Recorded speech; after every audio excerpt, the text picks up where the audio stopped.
philosophy is an entire way of being in the world, right? From sun up to sundown, right?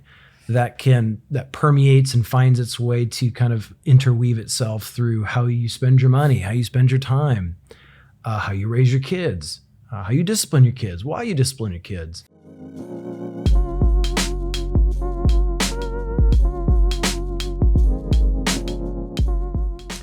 Welcome to the Maven Parent Podcast, and our guest today is a professional philosopher. Now, let me just pause. Don't go anywhere, all right? Because this is a really good conversation that we're about to have. I know because I've been prepping hard for this one. We are joined by Ross Inman. And now one of the things that just gives Ross credibility right away is that he did the same master's program that I did at Talbot, Master's in Philosophy of Religion. So that right there tells you he's a stand-up guy. He's super smart. Because of the program or because it's the program you did? I don't know. I'm trying to link him with me. In some way. And the program. And I just want anyone who goes through that program is just a stand-up person. But also went on, and so this is where, he outpaced me. He went on to do his PhD in philosophy at Trinity College. He's an associate professor of philosophy at Southeastern Baptist Theological Seminary in Wake Forest, North Carolina. He's the editor of Philosophia Christi, which is a philosophical journal that a couple of us read. Ross, thanks for being on the podcast. It's really good to be with you guys. Thank you for having me. Did you ever envision that you as a professional philosopher would be doing a parenting podcast? Actually, no. That's a good question. No, but really blessed, honored, happy to be here.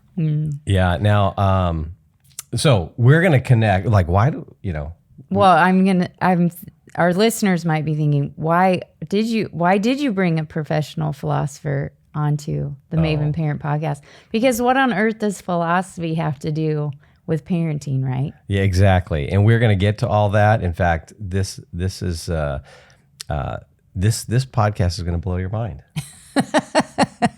Like every podcast Just set the bars super high. Yeah, no pressure. Why don't you? Yeah, no pressure, Ross. No pressure. I get that. Okay, first thing though, what's interesting is that philosophers, even professional philosophers, they're real people, and so we want to get to know a little bit of your background, Ross. So tell us about growing up. Did you grow up in a Christian home?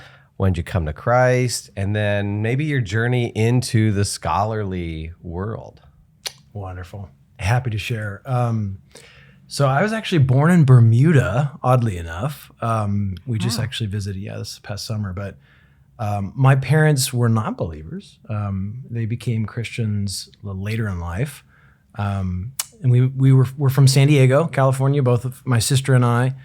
My parents came to Christ in their mid-30s. So the gospel really wasn't kind of like the pulsating life and center of our home. I mean, they professed the faith in Christ. We'd go to church. We did Awanas. We did all the fun things like that.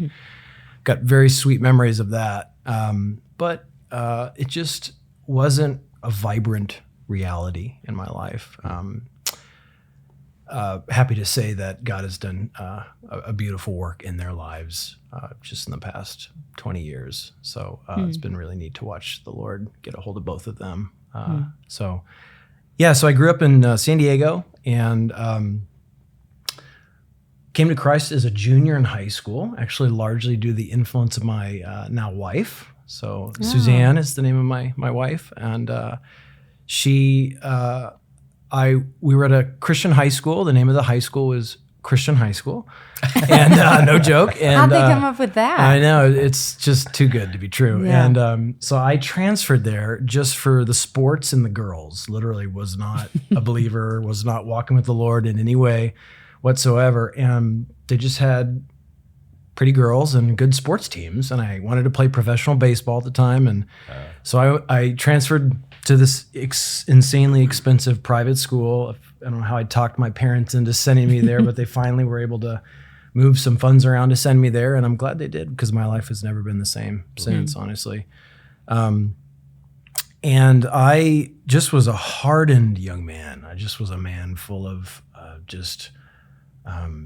angst and bitterness and insecurity. And there's just a lot going on in my, 16-year-old heart at the time.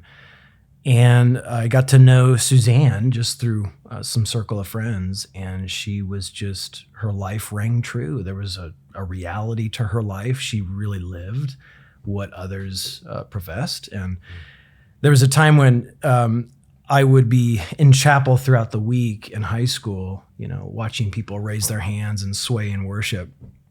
And then on the weekends, I'd be partying with those same people. So I really saw a picture of Christianity that just was very unstable and kind of double-sided, and it just turned me off even more to Christianity. But Suzanne was just different. She was she just radiated with the goodness and the beauty of the gospel. Her life rang true, and I was at least intrigued. And so the Lord began to use her in my life just to kind of like break up the hardened soil of my heart. And it was at a spiritual emphasis week in high school where the last day on Friday, there was this itinerant preacher who came. He was a youth minister. I'd never met him. Every day of that week, he came up to me. His name was Bill. Every day of the week, he came up to me and just put his arm around me. Just me, nobody else. He put his arm around me. He's like, "I love you, Ross." He's from Georgia. "I love you, Rawls." I was like, "It's not Rawls, it's Ross." And every day, and I was like, "This is weird. This is just strange and creepy." And he did it again Tuesday, Wednesday, Thursday.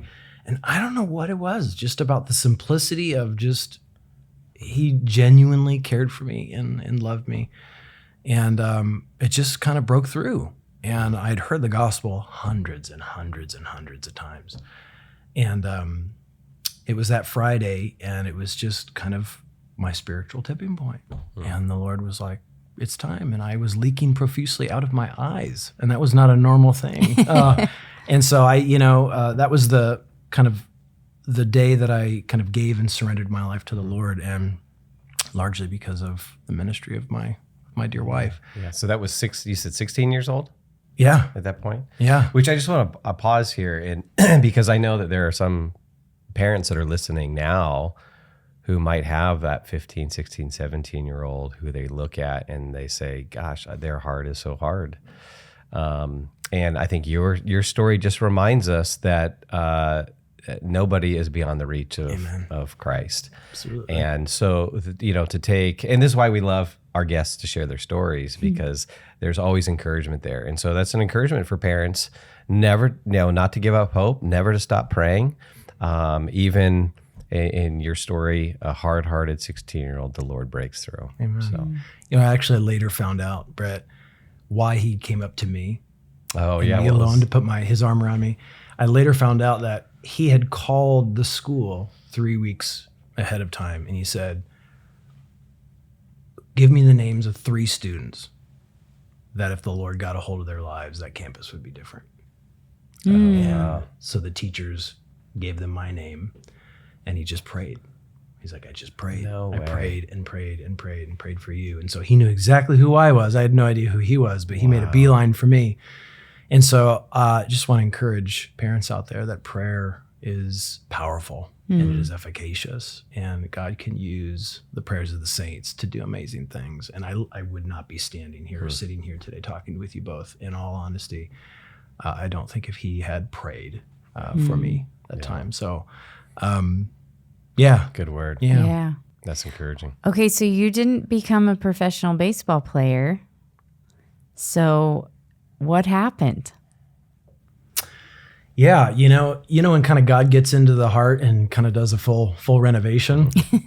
My one passion and desire was to play professional baseball, and I gave everything to it. And it was almost like the Lord took that drive and that passion, and he just kind of redirected it. And I lost the passion for sports. I think that it got put into a different context. I had a new set of loves and a new set of priorities, and following Christ and ministry just became like my love and my passion. So I went to Bible college. So I went to, I was a biblical studies major. I was serving in youth ministry in college at the high school youth ministry as part of my church, very large church, interning there. And people were like, you love Jesus? You love working with young people? Isn't it pretty obvious what you're called to be? And I was like, well, what? I was clueless, and they said, youth pastor. So I said, okay. So I proceeded to do that. And the more I was in that lane, the more I was serving and ministering, I realized that I had certain giftings and aptitudes for things.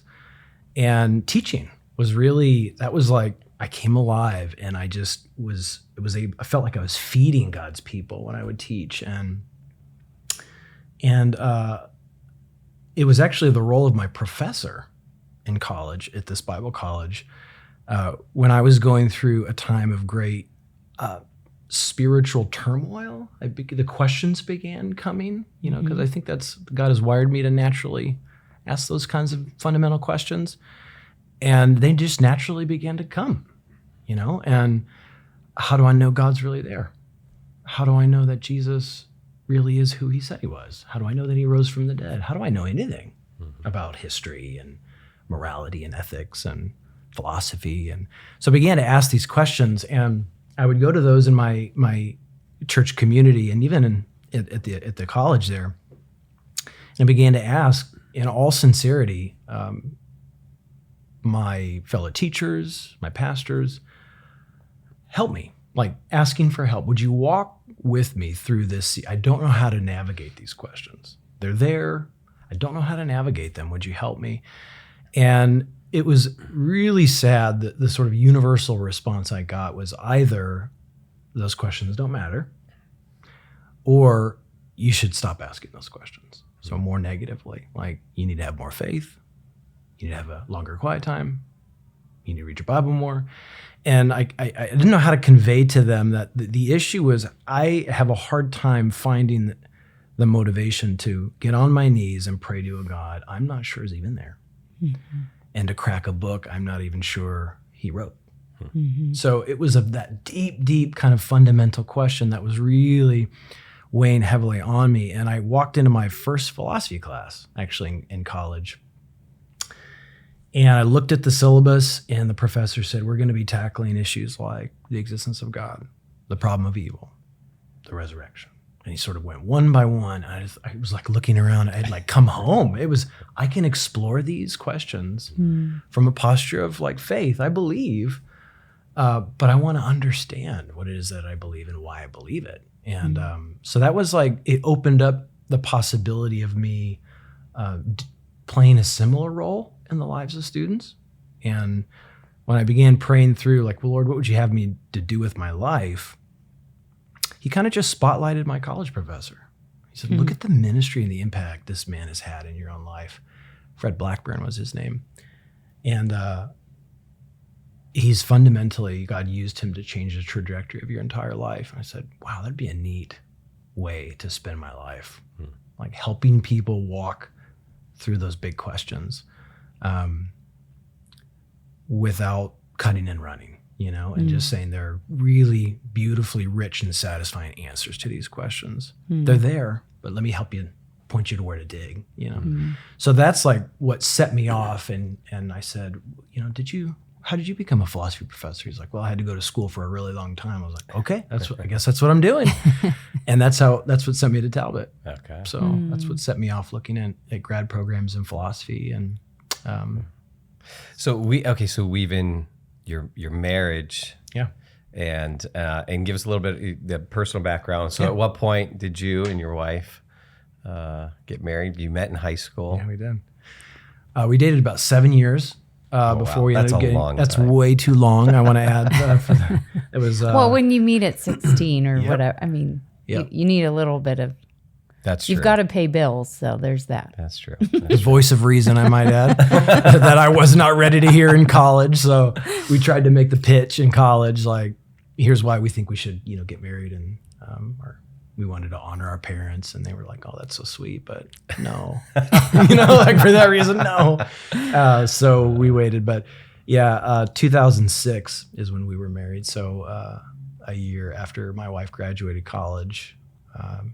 A month after she graduated college, we we wed and moved up to Los Angeles, up to Biola University up there to Talbot. So she's been amazing. Her name's Suzanne. She's been a rock for, we were in grad school for about 8 years, and she's an elementary school teacher, and she helped put me through school. Couldn't have done it without her. And she's always wanted to have kids before me. And I remember we had that conversation about midway through, and we both decided, let's wait till we're done. And there's a funny story. Quickly, let's say this, but she heard me say, as soon as I'm done with my doctorate, like we're gonna start our family. We're gonna start trying to have a family at least. And what I meant by that was as soon as I get a steady job, but she was like, no. So I have this distinctive memory at my graduation at Trinity, which was all in Latin. I didn't understand a word of it. No joke. And so we're sitting there and they call my name up and I like sign the book and I look out into the audience and she gives me that look. She looks right in my eyes. It was like, you're done. She was like, I've waited 8 years. Yeah. And so, we've got three beautiful children now. Hudson's our oldest. He's 9, just turned 9. Declan is our middle. He's about to turn 7 here in just a couple days. And then Verity is our 4-year-old little girl. 9, 7, and 4. So you're in the thick of it. And I love to give the background of our guests, because despite what you're doing as someone can say, oh, professional philosopher, and then kind of stereotype absolutely you, and your background helps us to see. I mean, you're a dad. You're in the mix just like all of us. Yep. So, but in addition to your scholarly work, you talk about being very committed to writing philosophy for wider audiences outside the scholarly world. And that's, when I saw your book, Christian Philosophy as a Way of Life, and I kind of, did a little bit of homework on them, I thought, okay, we gotta talk to Ross about this. Because your audience, and this is what I want our audience to hear, your audience for this book is really our audience. It's believers in general. It's not the scholars. And so that's what you've done with this newest book. And you talk about some big things here. We'll kind of unpack this, but you talk about wanting to retrieve this broader, bigger picture of philosophy as an entire life orientation, right? So that we got to unpack that. And why we would want to do that, and kind of tuning ourselves into what is true, good, and beautiful, worthy of our attention, worthy of our affections. And so we're going to unpack that, because at the end of this conversation, and this is why I started with such big claims at the beginning of this conversation, I think this is going to be really important stuff for moms and dads, and for educators, and for youth pastors. Because I think for a lot of us who, I did take philosophy classes in college, but unlike you guys, I didn't do a master's in philosophy and a doctorate. And so that's okay, oftentimes, though. You're allowed to be in our I'm presence. Still okay. Oh, thanks. Oh, no. Ross, don't take her side. She can capably defend herself, and she'll give it back. So oftentimes, like I'll joke with Brett, and did continuously while he was doing his philosophy degree, about how useless it is. It's kind of the joke, like, because when you're in school for philosophy, people are like, yeah, and what are you going to do for a job unless you plan to be a philosophy professor? But we don't connect philosophy with our lives, and we don't connect all the issues that we deal with as parents, all the issues we deal with in the culture. We don't see, like, how does all this gender identity conversation culture, what does that have to do with philosophy? We don't even realize these are philosophical and theological questions that are underneath all this conversation. And so philosophy's kind of put up in this ivory tower, and we sometimes just need help to see, oh yeah, these are philosophical questions. We do philosophy all the time, every day, all the time. And so that's why your book caught our attention. And for me, I think the title caught Brett's attention. For me, the subtitle, The Invitation to Wonder. And I think it's because I've, been a stay-at-home mom for a long time. I think, 20 some years, homeschooled our kids for 17 years. I love working with kids. And one thing that I love about kids is that they wonder. Yeah. And I love the word wonder. I love watching kids wonder, hearing kids wonder. It goes back, I think, to your questions that we sometimes put in the category of doubt. Sometimes it is doubt. Sometimes we're just asking questions because we're wondering about. We're making connections now with some of these things. So the idea of wondering the wondering is philosophy too. And so we want to help make these connections so that we don't, separate academic or, that just is not practical. I have a 4-year-old. Philosophy has nothing to do with my life or my parenting. And that's so. I think that's a good segue into giving us an overview of the book, because you are going to unpack and kind of give us a good intro to philosophy in the first part. And it seems like you could kind of divide your book up into 2 parts, but I'll let you give us the overview. Give us that 30,000 foot view of the book. Perfect. Happy to. So I think you're right. There are 2, if you were to kind of cut and divide the book, there are 2 main parts. The first part is it's intended to be an introduction to a more classical understanding of what philosophy is. I completely agree, Erin. We have as I say in the book, a public relations problem. Philosophy has a very bad PR problem today. It's actually, I heard JP say that for the very first time.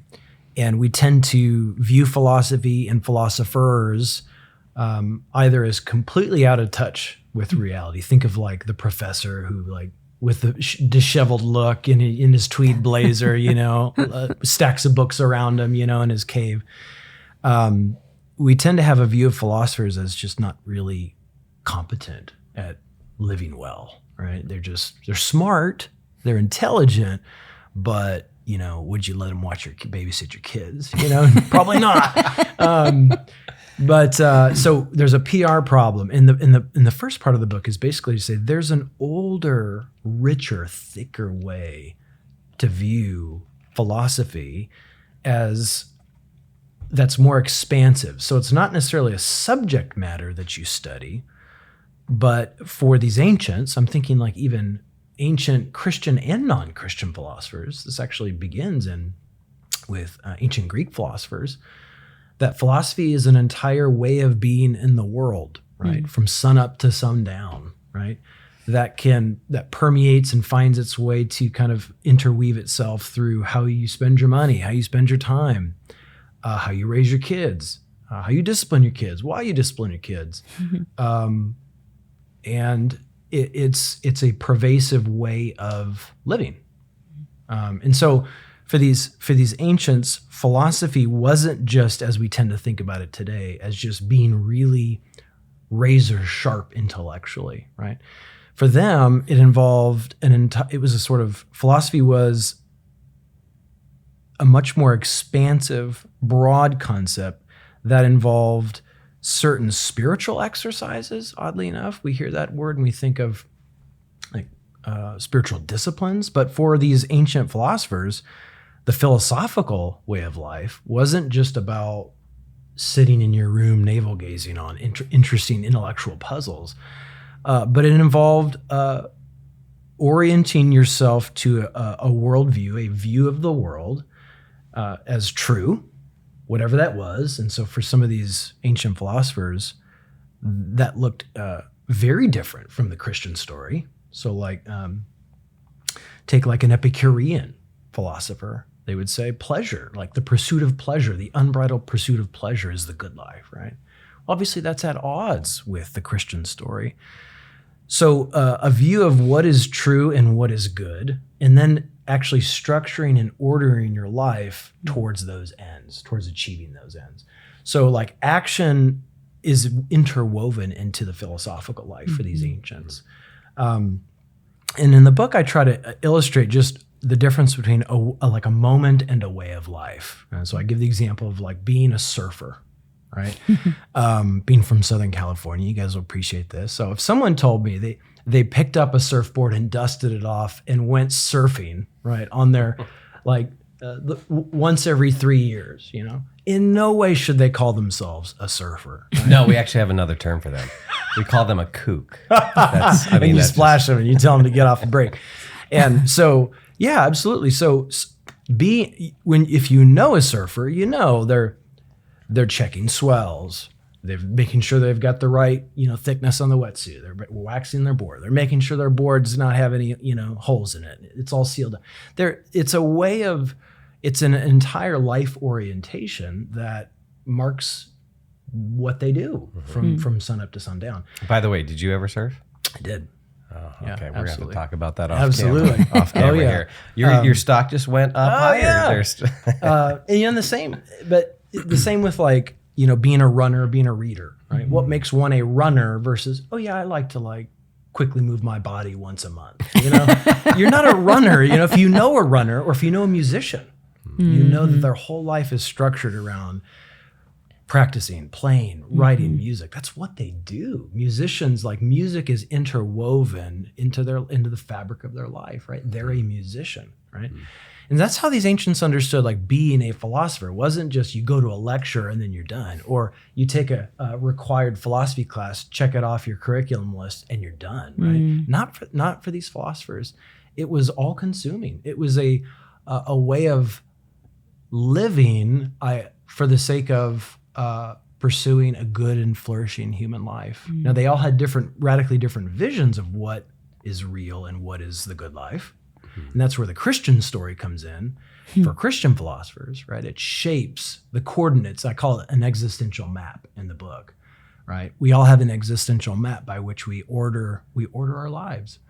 And that existential map for Christians is going to be filled out by Scripture and God's revelation to us. What is ultimately real and what's the good life? But it's not just mentally assenting to what's ultimately real and what's truly good. What kind of life is worth living, right? What kind of goods are worth pursuing? But it's the extra step of now you need to order your life around those coordinates. And that's why I like the image of a map. A map is ultimately for navigating the world. It's not just, I've got the right map, right? You want to grab a map of Disneyland so you can actually know how to get around Disneyland, right? And so existential maps, as I put it in the book, aren't just for knowing a lot of things about reality and the good life, but I want to live well. I want to help my kids thrive and live well as human beings as God has created them to live. And so how can they structure their lives accordingly? And so I think there's a place for the spiritual disciplines in this task. I think a lot of people have a view of philosophy that's overly intellectualized, where it's just using reason. But the ancients, I think, had a much more holistic view of philosophy. So even Plato said things like, the mind cannot adequately see what's true unless it was made fit to do so, unless the heart was somehow cultivated to see what's truly there to see. So we know this from Scripture, right? You have ears, but you do not hear. You have eyes, but you don't see, right? And there's a real temptation as just individuals and as parents that we could be guilty of that. We see, but we're not really seeing all that's true and good and beautiful before us. And so philosophy is not just a mind reason thing, but it's a way of cultivating a heart before the Lord that's receptive to the truth, and that's receptive to goodness, and that's receptive to beauty. And I might not even be able to see things clearly unless my heart is in the right moral and spiritual condition. So it's really a whole, holistic, whole person endeavor, whole life endeavor, whole person endeavor. Yeah, and on that view, hopefully that kind of prevents those of us who have some of those stereotypes and those ideas about philosophy or philosophers is, hey, not practical, not relevant, good for nothing kind of thing, that disabuses us, I guess, of those notions, because you're talking about philosophy in a whole different way, which, and I'm just sitting back and thinking, okay, as a parent, as I'm listening here, the implications are huge, because if you as a parent don't have eyes to see or ears to hear, as you've said here, you will miss things that will impact your flourishing as God intended, but then of course will impact your family and your kids, and you will not be able to help guide them effectively in a very challenging culture where we do need a map to help us in this. And so, okay, so you're kind of, that's part one of laying out really a better vision for philosophy and how it impacts every single one of us and how we all need it. And then kind of your second section, you're going to get maybe, would you say, a little more practical? Yeah, this book really originated out of the classroom. So I got question after question, each class, one class after another. Dr. Inman, how is philosophy at all relevant to my life, to discipleship, to ministry, to mission, right? And I just said, you know what? There's so much to say to that question. So the second part of the book is, those are well-meaning, I call them practicality questions. Those are absolutely well-meaning. Every Christian should be asking the questions of, how does this relate to my discipleship, to my mission in the world, to knowing and loving God more? And so what I try to do in that second part is to identify 4 assumptions that I think are kind of hiding behind those types of questions, those practicality questions, and show how those assumptions, and just pushing on those assumptions a little bit. And those assumptions have everything to do with, what are we? What are human beings? And what are we for? What is valuable? What kinds of value is there? What does it mean to be practical?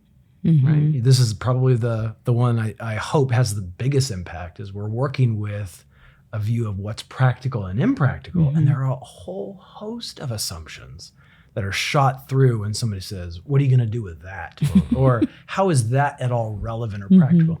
Well, what do the scriptures say about certain kinds of activities and whether they're practical or impractical? And I really do think, and I use the example, I was just talking to a friend today about this. He said, I appreciated your reference to Thomas the Train.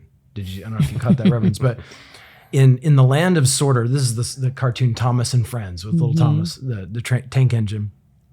In the land of Sordor, you have, a train has value in that world, only if they're very useful, right? And Sir Topham Hatt, the train master, he says, you're a very useful train engine, Thomas, right? And this idea of you have value if you're useful, right?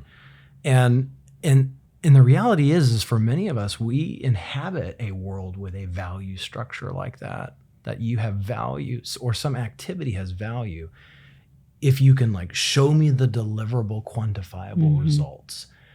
And of course, apologetics, philosophy, theology are going to look very strange against that backdrop of what's that going to do for me, right? And I try to show in the book at bottom the question of whether or not philosophy is valuable is really going to depend upon, what are we as human beings, right?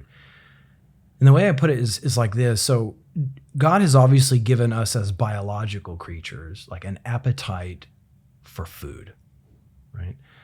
I can either eat or fail to eat. Failing to eat will actually have detrimental effects on my life, right? Biological life is a good thing for its own sake. We don't ask for the sake of what. It's good to be biologically alive. And I think God has so created us human beings with other appetites too, not just physical appetites, but metaphysical, or these deep hungers of the soul for truth and for goodness. So the intellect kind of reaches out and has this appetite for the truth. By nature, that's what we are. You don't see squirrels and rocks doing that. Like, we are meaning-seeking creatures, right? We hunger for truth. Mm-hmm. And the will reaches out for goodness too. Like, the will longs for goodness, for meaning, for purpose. And we can either satisfy those hungers, or we can fail to satisfy those hungers. So I want to situate the value of philosophy as like the pursuit of what's true and what's good and what's beautiful. This is a human project. Mm-hmm. This is like what it means to be a human image bearer.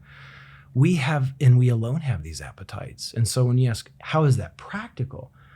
Well, because you're human. Like, mm-hmm. you were made for these hungers. You were made to feed these and satisfy these appetites because you were made for God, mm-hmm. as the true, the good, and the beautiful. Mm-hmm. And so I think it's very easy to pragmatize and to you make everything utilitarian. It's very easy, even in Christian context, to do this as well. Mm. So the second part of the book is just to say, hey, the practicality question, the value of philosophy question, I think is ultimately answered by what do you think we are and what are we for? I loved the part in the book where you address the practical and some of these myths about practical and everything you just described, and you talked about we want practical, we think practical, and because we want measurable outcomes, we want this, what's this going to do? How am I going to measure it? And then I know, yep, that was good. And I couldn't help but think about how this is so much of what parenting advice is. And we've actually done a whole podcast on why we don't just talk practical on the podcast. We always talk about a topic first from the Christian worldview, what you're talking about, philosophy, the ideas, and then that lends itself to, so then now what with that, what comes from that? Because we act out of our ideas. And everything you're saying, we did a whole podcast on food and how we can fall into the secular view of food with our kids. And then we talked about picky eaters, but we can become utilitarian in our eating together with our kids and just everyone, okay, you want a chicken nuggets, you want hot dogs. And it just becomes just feed these machines and move on with our lives. But that is not what we are as humans. Mm. And so everything you're talking about, and then, okay, think about the topic of education, which we've done podcasts on. The big questions of education. What are we as humans? What are we for? And then what do we think about this job of educating our kids and how it's so much more than report cards and academic performance? Why is that? Because we're human. Mm. And so, like Augustine talks about, the purpose is this ordering of loves, and it's helping to nurture in our children how to order the things of life and our loves, and that's a truly educated person because they know how to think and order the things of life. And so I love what you're saying, and I hope as you're talking, parents are saying, oh yeah, this changes these ideas we hold about it will change the way that we live and act as a family. Mm. It will absolutely lend to the practical. And it may be in measurable ways, but gosh, it's so much deeper than a measurable report card kind of thing. It's bigger than that. Why? Because we're human, and that's why. Yeah, and so we want to encourage people, jump on whatever online book retailer, or get A Christian Philosophy as a Way of Life by Ross Inman, and start reading this book. And in fact, and there's one last thing we want to talk about, because we're already, it's such a rich discussion, but we're already running out of time. But I wanted you to hit on what you call modern existential ailments, right? And you highlight two in particular. First off, I think Define those words. yeah, unpack the heading there, because for a lot of people, this kind of language is just foreign to them, right? And we've trafficked in, these kind of ideas, and we talk this way, and so I know what you're talking about. Erin knows what you're talking about, but there's a lot of people who just give us, what do you mean by that, and then give us the two ailments in particular, and you'll have to unpack those because it'll just give you a preview here. But one's the moral and metaphysical vertigo, right? So, translate that for us. Absolutely. And what are you talking about here? Okay, cool. Because we think this is really important. So. Okay, great. So, very quickly, so this ancient way of viewing philosophy as a way of life, one essential part of that was philosophy was medicinal. The way that they described it was philosophy was therapeutic. And it actually helped. And when we hear the word therapeutic today, we normally think of like some thin, subjective sense of like feeling better about yourself. That is not how these philosophers understood therapeutic. They understood therapeutic as helping make one's soul healthy, like objectively, where it can see what's true well, and it can actually live in line with what's truly good for human beings. So it's like an objective health of soul. So an ailment, in this sense, is anything that's going to hinder, right, the human soul from actually feeling what it ought to feel, thinking how it ought to think, right? It's going to, akin to a medical condition, it's going to be like the soul has eyes, in a sense. It's going to be, there's some things that cause it to not see as well. And so this idea of an existential ailment, it's like a physical ailment, but it's an ailment of the soul, right? There's some unhealth in the soul. What might that be? And so I try to kind of put my doctor's gear on in this chapter and try to at least say, here's my 2 cents as to what's going on today. And you mentioned moral and metaphysical vertigo, right? I don't know if you've ever had vertigo, but it's a very disorienting physical condition. Well, my own sense is we are living in a time of utter disorientation, not physical disorientation, but spiritual, moral disorientation. We are not properly aligned with the world out there, and even our own selves. And I happen to think this is a result of our attempt to master and to dominate the world and sort of make it bend to our own desires. And paradoxically, the more we try to like master and dominate the world, we lose touch with it. It becomes more and more beyond our grasp, and we can actually be alienated from ourselves further and from the world. And so that's the idea of moral and metaphysical vertigo, which is a great modern day illustration is the gender stuff. Absolutely. I mean, what you're saying, I'm like, yeah, that nails it. 100%.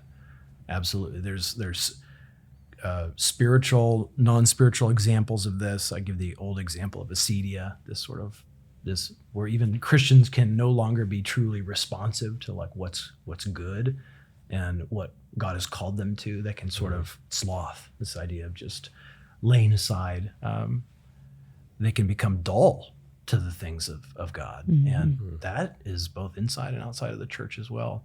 And the second one is a loss of sight and attention. And I talk about the flood of visual noise that is just inundating us, our kids, each and every day, that we can actually, because there's so much to see today, we can actually be further blinded in the sense that we're not able to truly see what's worthy of our care and our attention because there's so much coming at us.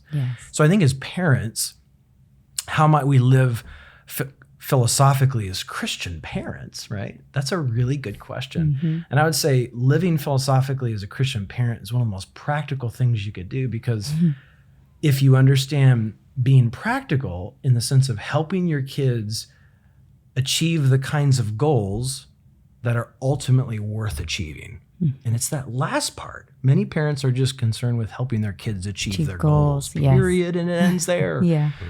But helping our kids achieve the kinds of goals that are ultimately worth pursuing and achieving, and what direction, what goals you send your kids seeking and after is really going to be up to mom and dad. You're going to be setting the tone. And so hopefully mom and dad, you're living philosophically as a Christian so that you can point your kids in the direction where they can set their sails in life and ultimately end at the destination that God has called them to end at.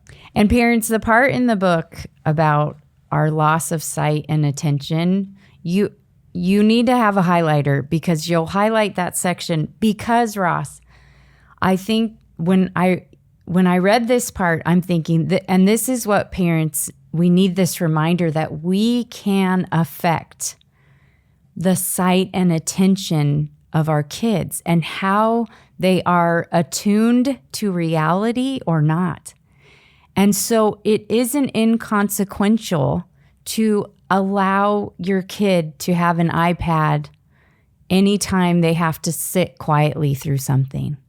These are not inconsequential things we're doing. It matters because we are nurturing their sense of wonder. Do they ever get time? We've talked on the podcast a lot about it's good for kids to be quote unquote bored because that quiets them and helps them to think thoughts, to pay attention to birds they didn't hear before, to look outside, all of these things that we grew up doing, and modern children are just being robbed of this. But this sight and attention is just, it's a practical, but a day-to-day thing is what I mean, that as parents, we need to think deeply about the kinds of habits we're nurturing in our kids. And I love this part, and it very much made me think as a mom.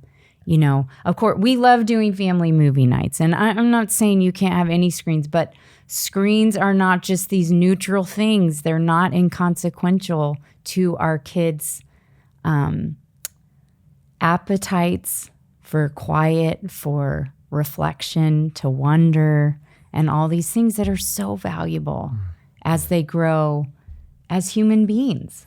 Yeah, and another aspect that was, as you were speaking about the ailments and kind of philosophy as medicine, and I was thinking about how so many parents are concerned now about the mental health of their kids, right? And there's a lot of conversation about that, how our young people, particularly our teenagers, are struggling in their mental health, and so the modern impulse is like get them into therapy, and which can be very good, and yet.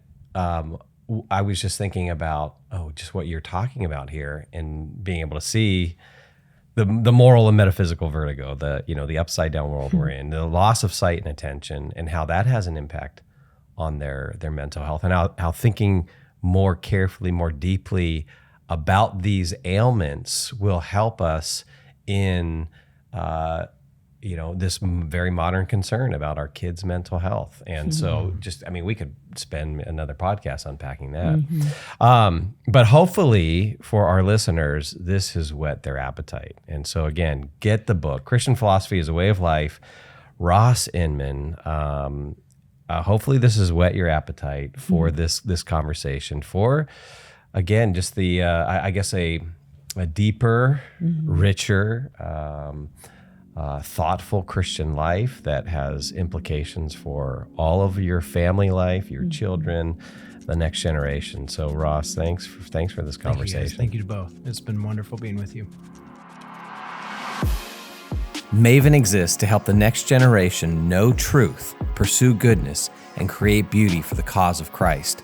To find out more, check out maventruth.com.